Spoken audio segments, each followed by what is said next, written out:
Bonjour à tous, alors bienvenue dans ce nouvel épisode, un épisode un peu particulier parce qu'il marque le 1000e abonné.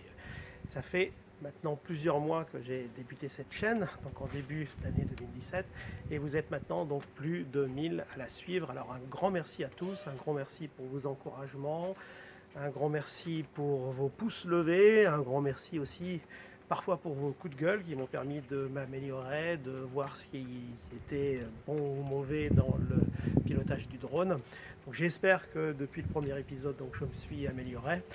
Et puis un grand merci également à une personne en particulier, à Francis, je pense qu'il va se reconnaître. Donc Francis qui se présentait comme un papy de 70 ans qui habitait en Suisse, enfin qui habite toujours en Suisse, et passionné de nouvelles technologies. Et Francis a été mon premier abonné. Donc un grand merci à Francis qui a débuté donc une longue liste de personnes. Alors dans les épisodes précédents, on s'est concentré sur les fonctions particulières qu'on pouvait utiliser avec le drone Mavic Pro. Mais en fait, on aurait pu commencer par le commencement qui est le pilotage lui-même du drone. Et un drone, en fait, comment ça marche? Alors, c'est une question qui m'a été posée donc, à plusieurs reprises. Alors, donc, je me suis dit que finalement, j'allais dans cet épisode vous expliquer un petit peu le fonctionnement du drone et voir comment on pouvait le piloter dans les meilleures conditions. Alors, tout d'abord, comment ça marche un drone? Alors, un drone, c'est en fait un quadricoptère, c'est-à-dire en fait un hélicoptère qui, au lieu d'avoir un seul rotor, en a quatre. Alors effectivement, on a quatre rotors ici sur le Mavic Pro. Donc pour que ça puisse fonctionner, il suffit, lorsque les rotors tournent, que la portance soit au moins égale, sinon supérieure, au poids de la machine. Et donc dans ce cas-là, évidemment, le drone va s'élever dans les airs. Alors il va s'élever dans les airs, mais le problème c'est que lorsque les hélices tournent, elles engendrent ici un couple. Donc si toutes les hélices tournaient dans le même sens, le drone finirait par tourner également dans le même sens que les hélices. Ça c'est quand même un petit peu gênant. Donc ce que l'on fait, c'est qu'on a des hélices ici diamétralement opposées qui vont tourner dans le même sens, et les hélices diamétralement opposées sur cette autre diagonale qui vont tourner dans un sens inverse. Et ainsi donc, lorsque le drone va être en sustentation dans l'air, les couples qui vont être générés par les hélices d'une diagonale vont s'annuler par rapport aux couples générés par les hélices de l'autre diagonale. Alors ça, c'est dans le meilleur des mondes, lorsque les hélices sont absolument identiques, elles ont la même surface et elles tournent à la même vitesse. Alors là, malheureusement, c'est pas toujours le cas, parce que bon, le monde est en général imparfait, donc il se peut que les hélices ne fonctionnent pas tout à fait ne tournent pas à la même vitesse, n'est pas exactement la même forme, la même surface. Donc ce qui va se passer, c'est que soit votre drone va tourner vers la gauche, dans le sens inverse des aiguilles d'une montre, soit il va tourner vers la droite, dans le sens des aiguilles d'une montre. Alors, heureusement, dans les drones actuels, en fait, on a une grosse partie électronique qui va permettre de voir si le drone va tourner vers la droite ou vers la gauche, et en fait qui va automatiquement, ensuite vous avez également des capteurs ici, vous avez deux capteurs optiques qui se trouvent ici et là, et vous avez des capteurs à ultrasons qui se trouvent là, et donc qui vont permettre, en même temps que des systèmes gyroscopiques à bord du drone même, qui vont permettre de déterminer la position du drone et donc de corriger cette position. Alors après, le drone, il ne va pas rester sur place, on va vouloir lui donner des mouvements. Donc, si on veut aller vers l'avant, c'est très simple, il suffit en fait de faire pencher le drone vers l'avant, de manière à ce que la portance ici, en fait, elle puisse se diviser entre une force qui va vers l'avant et une force qui va vers le haut. Et donc, si on a une force qui va vers l'avant, le drone va avancer. De la même manière, si je veux aller à droite ou à gauche, il suffit de pencher mon drone, et là, ma portance va se diviser en une force horizontale, une force verticale, et donc le drone va partir vers la droite. Donc pour pouvoir avoir ce mouvement du drone, soit vers la droite ou vers la gauche, ou soit devant ou derrière, c'est très simple. Si je veux aller devant, je vais faire tourner les hélices à l'arrière plus rapidement, donc je vais avoir une portance plus importante devant derrière pardon, que devant, et donc le drone va partir dans cette direction. Si je veux le faire partir à l'arrière, je vais faire tourner mes hélices à l'avant plus vite que les hélices à l'arrière, donc je vais partir à l'arrière de la même manière. Donc pour aller à droite, je fais tourner mes hélices de gauche de manière plus rapide, et donc je vais aller à droite, et inversement, je vais aller à gauche. Donc on voit qu'en faisant varier les vitesses de rotation des hélices, on peut aller vers l'avant, vers l'arrière, on peut aller sur le côté, de l'autre côté, ou on peut aller dans le sens des aiguilles d'une montre, ou dans le sens inverse des aiguilles d'une montre. Alors maintenant, si on veut faire par exemple un virage, on va en fait utiliser deux mouvements. Le virage, ça va être un mouvement vers l'avant, et puis un mouvement dans le sens des aiguilles d'une montre si je veux tourner à droite. Donc si je vais vers l'avant et que je tourne dans le sens des aiguilles d'une montre, je vais faire un virage avec mon drone de la même manière. Je peux faire un virage de l'autre côté. Alors pour commander tout ça, on a la télécommande. Bon, alors sur la télécommande, en fait, on a deux joysticks, le joystick de droite et le joystick de gauche. Alors habituellement, le joystick de droite, ici, si je vais si je donne un mouvement vers l'avant, ou vers le haut plutôt, de ce joystick, je vais aller vers l'avant.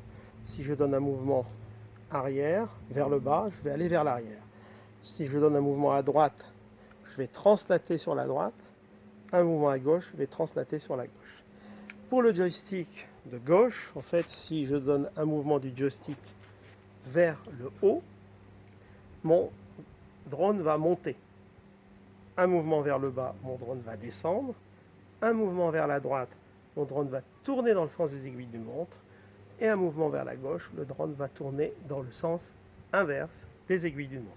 Donc encore une fois, si je veux faire un virage, je vais combiner un mouvement vers l'avant et un mouvement dans le sens des aiguilles d'une montre.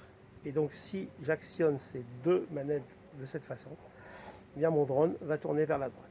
Si j'actionne la manette de gauche vers la gauche, le drone va effectuer un virage vers la gauche. Donc voilà grosso modo comment piloter ce drone. Alors maintenant on va passer aux travaux pratiques. Alors pour mettre en route la télécommande, on appuie d'abord une première fois sur le bouton et ensuite une deuxième qui donne l'indication de la batterie. En fait, on va appuyer une première fois et une deuxième fois tout de suite après. Voilà, on entend un bip bip et donc la télécommande se met en route. La même chose sur le drone. Il va falloir appuyer. Si on appuie une seule fois, on a le niveau de batterie. Si on appuie une fois et deux fois, le drone se met en route. Voilà, on voit qu'il est en train de s'initialiser. Donc là, on peut choisir l'application. Donc dans ce cas, je vais choisir DJI Go. Et je le fais pour cette fois-ci seulement. Voilà, donc l'application se met en route.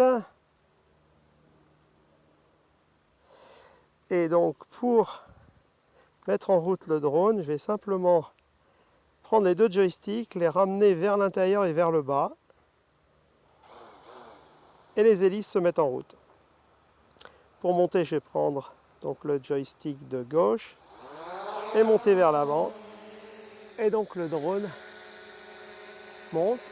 Inversement, donc si je baisse, le drone descend. Si je le fais aller vers la droite, il va tourner dans le sens des aiguilles d'une montre. Vers la gauche, il va tourner dans le sens inverse des aiguilles d'une montre.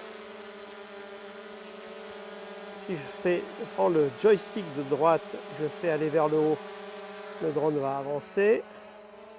Vers le bas, il va reculer. Vers la droite, il va translater à droite. Et vers la gauche, il va translater à gauche.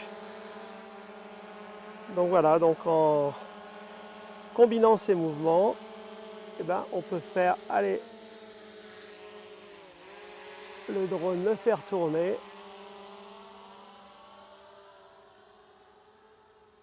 Le faire monter.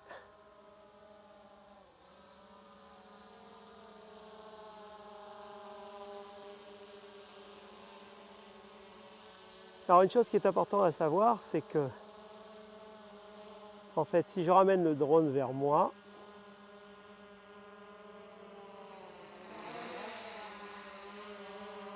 je vais me mettre en face de la télécommande.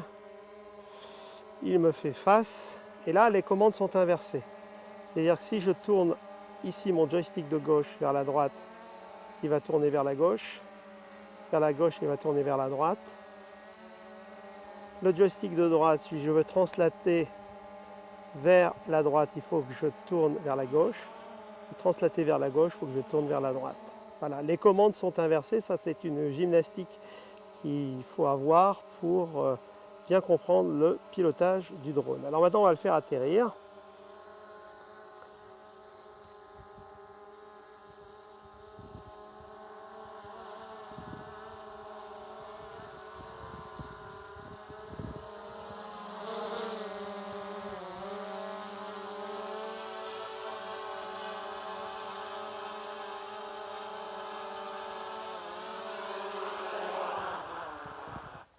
Alors là, les hélices s'arrêtent automatiquement.